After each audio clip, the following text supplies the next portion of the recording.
Yo, what's going on YouTube? It's your boy LexThomas21 back here for another movie review for you guys. I'm continuing my MCU review of every single MCU movie up until Infinity War, and I'm starting with the next review. Up next is Incredible Hulk. I just got done watching this movie, and I see why people forget that this is technically an MCU movie because the Universal things going on with the Hulk property, and that the Marvel Studios can't officially make Hulk movie because Universal has the official rights to make standalone Hulk films. Now, going back into this, I see why this movie is very forgettable. There's not that much link to the MCU other than that the end credit, it shows Tony Stark come at the end to tell the general that they're putting a team together. That's really the only thing that shows that this is linked to the MCU. There's also a little Easter eggs within this movie that shows that it's tied to the MCU. They have the Super Soldier Easter egg. They have a Stark logo in the actual opening credits. There's a lot of things you will overlook and kind of forget that this is also a part of the MCU. And the biggest thing is that Edward Norton is playing Hulk in this movie. It's not Mark Ruffalo. Now, I got to give the Edward Norton, he does a pretty good job as David Banner. And, well, I don't know if he's officially playing the Hulk, but him as Bruce Banner is a pretty good Bruce Banner. He gets overlooked as Bruce Banner. I don't want to really get into the details of why Edward Norton didn't want to come back, but I'll give you a little synopsis of why I think of it is that he didn't get really the writing credits that he really wanted to get, and he really didn't want to be known as the Hulk for the rest of his career because Edward Norton is more of an independent, more, not saying low budget, but he's more an independent actor. He's more in big movies, or not even big movies, but he's more of a, he don't want to be known as one character. So I do agree with him on that one, but I did like his portrayal as Bruce Banner. Certain action sequences are okay. My favorite parts of the movie is actually when he's in the factory and he's kept in the shadow. I wish they would have did that a little bit more, but obviously we need to see what the Hulk looked like. Going into the scene where he's at the college and the army is going to get them in a big open field, that scene is okay at the most. Some of the visual effects don't really hold up today. You definitely can tell they got better technology to make the Hulk look better. Now I want to get into the Hulk. I really did not like the design of the Hulk.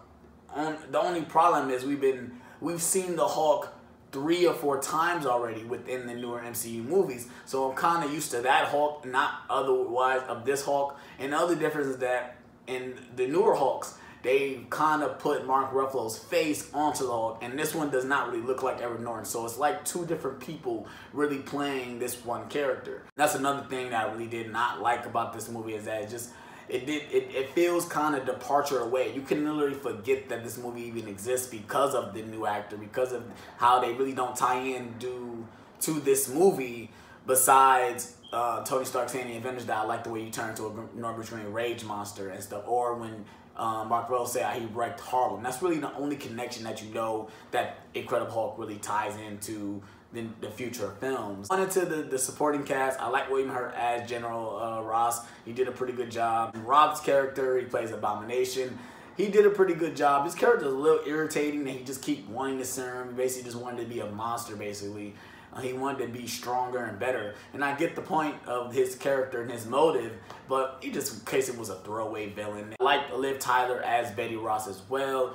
She gave the character a lot of levity, but if I have to choose between her or Jennifer Connelly, I'm gonna go with Jennifer Connelly because Jennifer Connelly is a slight better actress than Liv Tyler. I really did enjoy the action sequences. Now I'm gonna go ahead and get to the end scene with the Hulk versus the Abomination in Harlem.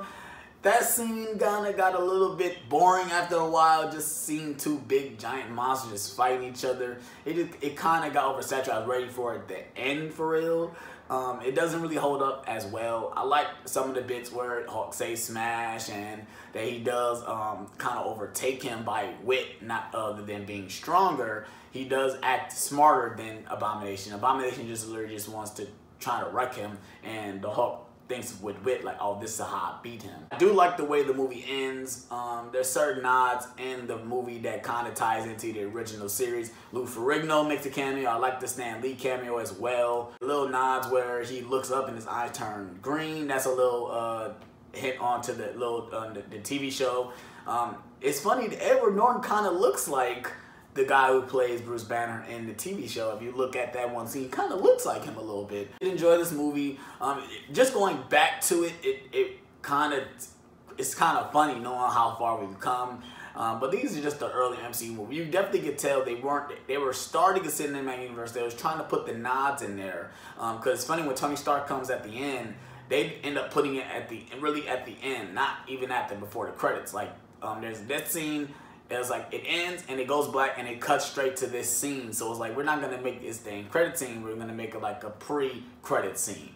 I did like that, and I love Tony Stark's reaction when he says, "I told you we put the Super Soldiers project on ice." And it's funny because at the end of Captain America, when we get to that later, he ends up being put in ice, and that's why I did like that little hint, wink to the camera as well. If I had to grade it, it would probably be a 7.5 out of 10. It's a really forgettable Marvel movie, but if it's in the top 50, it's definitely in the top 50 of all time. It's not a bad superhero film, but it's just kind of forgettable. Knowing how many Marvel movies we have right now, it's definitely one that people forget about. Hope you guys enjoyed this review. Please slap the like button. Please subscribe for more. More Marvel reviews will be coming within the near future. I'll be watching a Marvel movie each week, including Black Panther. I will be doing a review and a spoiler review with my boy John on Nerd Talk. Hope you guys are ready for that. Please slap the like button. Please subscribe for more. And I'm out on this one, you guys. Peace.